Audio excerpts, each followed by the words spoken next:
ಲಲ್ಲಿ body shame ಮಾಡಿ ಅದಕ್ಕಿಂತ ಕೀಳು ಮಟ್ಟಕ್ಕೆ ಇಳಿಯಕ್ಕೆ ಹೋಗ್ಬೇಡ. ತುಂಬಾ ಕೆಟ್ಟದ್ದು ಬಾಡಿ ಶೇಮ್ ಮಾಡೋದು ಇನ್ನೊಬ್ರನ್ನ. ದಪ್ಪ ಸಣ್ಣ ಕರ್ಗಿದ್ದಾರೆ ಬೆಳಗಿದ್ದಾರೆ, ಇವನ್ ಬಣ್ಣ ಹಂಗಿದೆ, ಇವನ್ ಕೂದ್ಲು ಹಂಗಿದೆ, ಇವನ್ ಕಾಲ್ ನೋಡು, ಇವನ್ ಕೈ ನೋಡು, ಇವನ್ ಮುಖ ನೋಡು, ಇವನ್ ಡ್ಯಾಶ್ ನೋಡು, ಇದೆಲ್ಲ ಬಂದು ಬಾಡಿ ಶೇಮ್ ಮಾಡೋದು ಅಂತ ಕರೀತಾರೆ. ಚೂರು ಸುಳ್ಳು ಹೇಳ್ಬಾರ್ದು. ಸುಳ್ಳು ಹೇಳಿದ್ರೆ ಹೇಳ್ತೀನಿ ಮಕ್ಕುಗಿರಿ ಸಾರ್. ಇನ್ನೊಬ್ರು ಬಾಡಿ ಶೇಮ್ ಮಾಡೋದು ಹೇಲ್ ತಿನ್ನೋದಕ್ಕಿಂತ ಕೆಟ್ಟ ಕೆಲಸ. ಹೇಲು ಅದನ್ನಾದ್ರೂ ತಿಂದು ಹೊಟ್ಟೆ ತುಂಬಿಸ್ಕೊಂಡ್ಬಿಡು ನೀನು. A few minutes later. ನೆಟ್ಟಿಗೆ ಟೈಮ್ ಟು ಟೈಮ್ ಕರೆಕ್ಟ್ ಆಗಿ ನನಗೆ ಮದುವೆ ಮಾಡಿದ್ರೆ 2 ಮಕ್ಳು ಇರ್ತಾ ಇತ್ತು. ತಲೆ ನೋಡೋ ನೋಡಲೇ ನೋಡೋ, ನನ್ನ ತಲೆ ನೀಟಾಗಿ ನೋಡೋ, ನಾನು ಹಿಂಗ್ ಕಿತ್ತು ಹಿಂಗೆ ಎಳಿತೀನಿ ನೋಡಲೇ, ನೀಟಾಗಿ ಹೇಳ್ತೀನಿ ನೋಡೋ, ತಲೆ ಅದನ್ನಾದ್ರೂ ತಿಂದು ಹೊಟ್ಟೆ ತುಂಬಿಸ್ಕೊ, ಅದನ್ನಾದ್ರೂ ತಿಂದು ಹೊಟ್ಟೆ ತುಂಬಿಸ್ಕೊಂಡ್ಬಿಡು. ಇಲ್ದೇ ಇರೋ ಕೂದಲು ಎಲ್ಲ ಬಾಣ್ಲಿ ಆಗ್ಬಿಡೈತಿ ನಿನ್ ಕೂದಲು.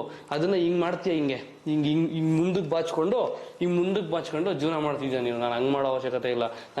ನನಗೆ ಹೇರ್ ಸ್ಟೈಲೇ ಬೇಡ, ನನಗೆ ಸುಮ್ಮನೆ ಅಂತೀನಿ, ಹೆಂಗಾರು ಕೂತ್ಕೊಳ್ಳಿ, ತಲೆ ತುಂಬ ಕೂದಲಿತ್ತು ನನಗೆ. ನನ್ನ ಏಜ್ಗೆ ಸಂಬಂಧಪಟ್ಟವರು ಫ್ರೆಂಡ್ಸ್ಗಳೆಲ್ಲ ಆಲ್ರೆಡಿ ಅರ್ಧ ಬಾಣ್ಲಿ ಆಗೋಗ್ಬಿಟ್ರೆ, ನನಗೆ ಅಟ್ಲೀಸ್ಟ್ ತಲೆ ತುಂಬ ಸೊಂಪ ಕೂದಲಿದೆ, ಅದು ಖುಷಿ ಪಡ್ತೀನಿ. A few moments later. 6'1" ಇದೀನಿ ನಾನು. ಕೂತ್ಕೊಂಡ್ರಂತೂ ಕಾಲೇ ಸಿಕ್ಕಲ್ಲ ಗುರು. 2 ಕಾಲು ನಾನು ಫ್ಲಾಟ್ ಫುಟ್ ಮಾಡೋಕ್ಕೆ ಆಗಲ್ಲ. ಇನ್ನು 3 ಅಡಿ ಮಂಜನ್ಗೆ ಯಾವ ಥರ ಇರ್ಬೇಕು ಲೆಕ್ಕ ಹಾಕೊಳ್ಳಿ ನೀವೇ. ಏನು ಮಾಡೋದು ಪಾಪ, ದೇವರು ಕೆಲವ್ರಿಗೆ ಹುಟ್ಸೋವಾಗಲೇ ಕಮ್ಮಿ ಮಾಡಿಬಿಟ್ಟಿರ್ತಾನೆ.